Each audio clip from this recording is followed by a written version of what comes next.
वो अपने कि जो अपने जो वर्तमान जीवन में जो सुख दुख है वो अपने पूर्व कर्मों के हिसाब से है जी। और जो पूर्व कर्मों पे सुख दुख है उससे पूर्व कर्मों में जी। तो जो इस सृष्टि में जो सबसे पहला जन्म हुआ होगा जी, वो किस आधार पे हुआ? इच्छा, स्वतंत्र इच्छा।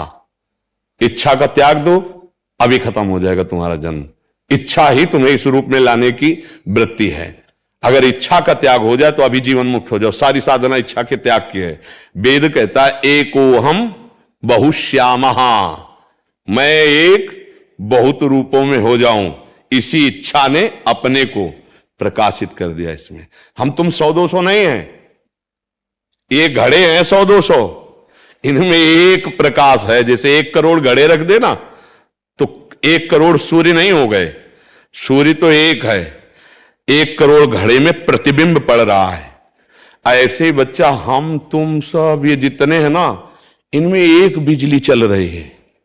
उसे राम कहो, श्याम कहो, ब्रह्म कहो, परमेश्वर कहो, अकाल कहो, उसके अनंत नाम है।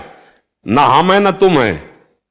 अब उस बिजली को जान लो, उस पावर को जान लो तो अभी खत्म हो जाएगा। और उस पावर को ना जानने कर हमारी अलग इच्छा, आपकी अलग इच्छा, इन्हीं इच्छाओं से हम बंध गए। तुम और कोई नहीं हो, वही पावर हो। उस पावर अपने स्वरूप को, परमात्मा स्वरूप को भूलकर देह भाव में आ गए। देह भाव में आने के कारण इच्छाओं का जाल फैल गया आपकी इच्छा से। आप अपनी इच्छा का त्याग कर दो, अभी देख लो आप कौन है। इच्छा नहीं होनी चाहिए, न सोचती न कांक्षती तो ब्रह्म भूता प्रसन्नात्मा। इसी बात की साधना की जाती बच्चा, इच्छा त्याग की। अब जब तक इच्छा त्यागोगे नहीं तो प्रश्न बनता रहेगा क्यों क्यों क्यों चलता रहेगा। नाम जब करते हुए कोई इच्छा ना उमंगने पाए तो आप जान जाओगे आप कौन है। आप ये ढांचा नहीं है, इसी ढांचे में सारे सुख दुख हैं। आप में कभी न सुख था न दुख था, आप परमानंद स्वरूप हैं।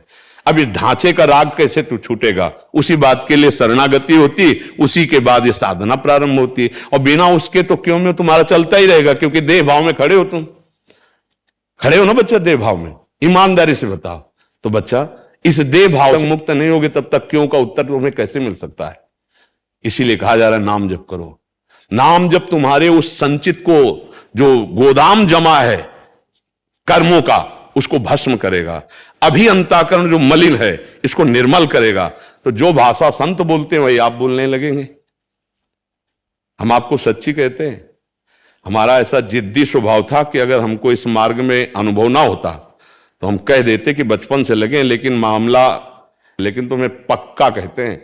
जैसी नाम की महिमा लिखी है और जैसी शास्त्रों में और संतों ने कहा है, जब उस मार्ग पर चले गए तो हर कदम पर वो अनुभव सत्य होता रहा। हाँ ये सत्य है, ये सत्य है। जैसे जैसे चढ़ते चले गए वैसे ही सत्य कहा। अब इसके बाद कुछ असत्य है ही नहीं, कुछ असत्य नहीं बचा। वही वो है, वही वो है, दूसरा कोई है। घट घट में वही रमा हुआ है, दूसरा कोई नहीं। अब बच्चा अपनी इच्छा अगर भोगों की है तो पुरुष हो आप, हो ना। देखो इच्छा में पुरुष हो कि नहीं हो तुम? अंदर से लग रहा है ना कि मैं पुरुष हूं। ये सच्ची ईमानदारी की तुम हां कहते चले जाते हो। अगर यही शरीर की इच्छा खत्म हो जाए तुम्हारी कि मैं पुरुष स्त्री नहीं हूं, मैं आत्मस्वरूप हूं, अब आपकी मांग क्या है? क्योंकि भूख इसकी मांग है, प्यास इसकी मांग है, नींद इसकी मांग है, जनेन्द्रीय के भोग की इसकी मांग है, नेत्रेंद्रीय, कर्णेंद्रीय, जितनी भी इंद्रियां सब ये माया का विलास। आप उसके दृष्टा, आपको क्या अनुभूत है? आपको कौन सा दुख छू रहा है, कौन सा सुख? अब बिना ज्ञान के बच्चा तो हमारी पशुवत बुद्धि बनी रहेगी और दुख की परंपरा चलती रहेगी। ये दुख ऐसा समझो बच्चा जैसे स्वप्न में हम सो रहे हैं और हमने देखा कि हमें कोई पकड़ लिया और चाकू से मार रहा है। अब आप कैसे बचा सकते हो? उसके आसपास अंगरक्षक खड़े कर दो, सब राइफल लिए खड़े, बचाया जा सकता है? नहीं। अगर उसको दुख से बचाना है तो एक उपाय, उसको जगा दो। जो ही जगेगा तो ना कोई बंधन था, ना कोई चाकू मार रहा था, ना।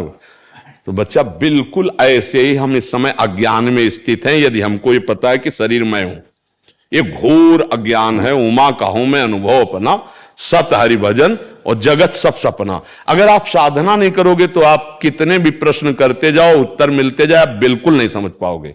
इसके लिए साधना की। पूज्य राधा बाबा से जब कोई प्रश्न करता था, पूछते थे कितने लाख नाम जप करते हो? तो जब वो उत्तर देता था इतना, तो बोले इतना अब हमारी तरफ से 1 महीना जप के आओ, फिर हम तुम्हें उत्तर देंगे। क्योंकि जब तक आपके अंदर पात्रता नहीं होगी तो आप समझ नहीं पाओगे। इसलिए बच्चा तुम ही वो हो जिसकी खोज करनी है, दूसरा कोई नहीं। ये पक्की बात समझो।